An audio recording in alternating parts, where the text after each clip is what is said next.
Hi, my name is Chase Hofer, and this is a very brief history project about Hollywood in the 1950s.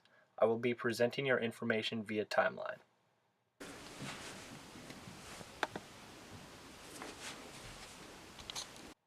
First off, this was the beginning of Hollywood itself, for up until 1949 the sign read Hollywoodland.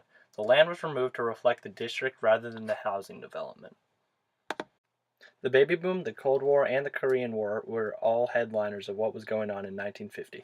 We can thank the baby boom for people like Robin Williams, Billy Bob Thornton, Mel Gibson, Tom Hanks, Gary Oldman, Liam Neeson, Bruce Willis, Denzel Washington, Steve Buscemi, John Travolta, Kevin Spacey, Viggo Mortensen, Daniel Day-Lewis, Kurt Russell, Bryan Cranston, Kevin Bacon, William H. Macy, John Goodman, Michael Madsen, Christoph Waltz, Frances McDormand, Annette Bening, Will Murray, Michael Keaton, and Jerry Seinfeld. That's 16 Oscar wins and 44 Oscar nominations from those people alone. Thank you, baby boom.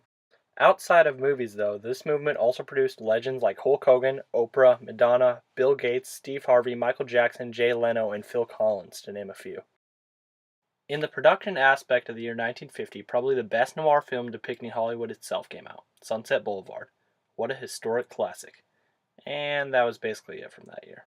Moving on to 1951 was the creation of legendary shows like I Love Lucy and The Honeymooners, as well as extraordinary films like An American in Paris, Alice in Wonderland, The Day the Earth Stood Still, and A Streetcar Named Desire, which led to Marlon Brando's first ever Oscar nominations. 1952 was a rather poor year in film, yet one of the greatest musicals of all time, Singing in the Rain, came out that year.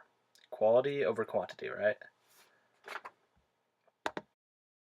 Moving on to 1953, which was a solid year with films like Peter Pan, The War of the Worlds, and The Wild One, also starring Marlon Brando. Three instant classics. Now we come to the best year in film from the 50s, 1954. This brought us insanely legendary directorial films like Seven Samurai, Akira Kurosawa, and Rear Window, which led to Alfred Hitchcock's 4 Oscar nominations, which he never won. Like, are you serious, Academy? You can give Nicolas Cage an Oscar, but not Hitchcock?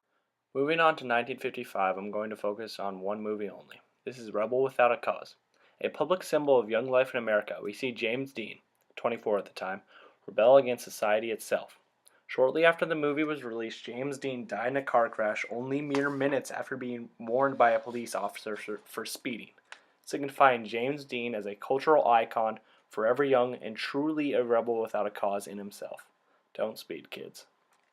In 1956, we got the epic of epics, The Ten Commandments, plus one of the best westerns of all time, The Searchers, starring John Wayne. This film was monumental because it was the first western which antagonized the whites and protagonized the Indians. Now with 1957, historic films like Paths of Glory, Stanley Kubrick, and 12 Angry Men and Bridge on the River Kwai were all made. 1958 was most likely the weakest year of the 50s, yet it brought us yet another Hitchcock classic, Vertigo, which he did not get an Oscar nomination for. Coming down to another very important year in film and television, 1959. Here were vintage films like Some Like It Hot, Marilyn Monroe, Ben-Hur, and North by Northwest, which Hitchcock did not get an Oscar nom once more. Thank you, Academy. Also at this time was the creation of one of the most influential sci-fi shows of all time, The Twilight Zone. This concludes my history project. I hope you learned something. Thank you.